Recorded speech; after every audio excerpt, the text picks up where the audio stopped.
Comment peut-on appliquer la loi d'Ohm à un circuit où il y a plus qu'un seul résistance?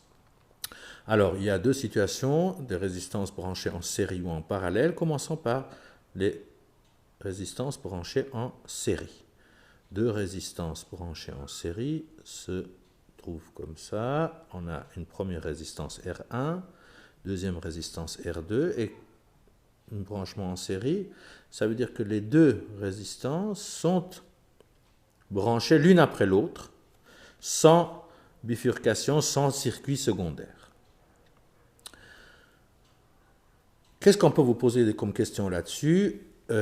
On peut évidemment vous donner différentes informations. Par exemple, on peut vous donner la tension générée par notre générateur ici, en disant que c'est de 230 volts. On peut vous donner la résistance R1 en disant qu'il a une résistance de 10 ohms, et puis le R2, il serait de 20 ohms, par exemple. Et la question porterait sur le courant débité par le générateur, en disant quel est le courant qui est débité par le générateur, donc le courant total, si vous voulez. Avant de répondre à ces questions, je vous rends attentif à d'autres notions importantes dans le circuit en série. D'abord, le courant qui est débité par le générateur ici. Si vous suivez le courant, vous voyez que les électrons n'ont pas d'autre choix que de traverser les deux résistances l'une après l'autre.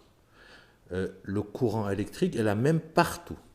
Si on connaît le courant débité par le générateur, on connaît du même coup le courant qui va traverser R1 et R2. Donc le courant est la même partout. Par contre, la tension électrique ne sera pas la même partout. Ici, vous avez la tension débitée par le générateur, disons la tension totale, de 230 volts. Et si vous prenez vos résistances, prenons la résistance R1 ici, vous voyez, d'un côté, elle est branchée directement sur notre source de tension, mais de l'autre côté, il y a une résistance entre la résistance R1 et le générateur. Ce qui veut dire que R1 ne va pas recevoir une tension de 230 volts. R2 non plus. La tension de 230 volts va être partagée entre R1 et R2. Tout ce qu'on peut dire, c'est que la tension aux bornes de R1 plus la tension aux bornes de R2 va nous donner la tension aux bornes de notre générateur. Mais commençons par essayer de calculer l'intensité de courant générée débitée par le générateur en utilisant la loi d'Ohm. Qu'est-ce que nous dit la loi d'Ohm? La loi d'Ohm nous dit que la tension est égale à la résistance fois l'intensité de courant. Et de cette loi, on peut déduire, en isolant l'intensité de courant, que l'intensité de courant, c'est la tension divisée par la résistance. Alors, si on cherche l'intensité de courant débitée par le générateur, celui-là, on doit utiliser la résistance totale, ce qu'on appelle la résistance équivalente du circuit. Et dans des circuits en série, c'est assez simple, la résistance équivalente est la somme des deux résistances. Les électrons n'ayant pas d'autre choix que traverser les deux résistances, donc les difficultés pour eux s'additionnent. Les résistances totales pour le passage de courant, ce sera R1 plus R2. Donc, si on veut calculer l'intensité de courant, on doit savoir qu'est-ce que c'est que la résistance équivalente.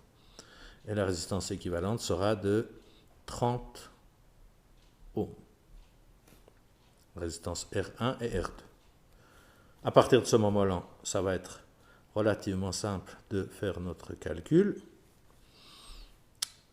Et on va utiliser les valeurs qu'on a. 230 divisé par 30, ce qui nous donne approximativement 7,67 ampères. Voilà, le courant qui va traverser notre circuit sera de 7,67 ampères. Ça veut dire qu'il y aura 7,67 coulombs d'électricité qui vont traverser ce circuit chaque seconde. Ce courant sera la même ici, là, là ou partout ailleurs dans notre système.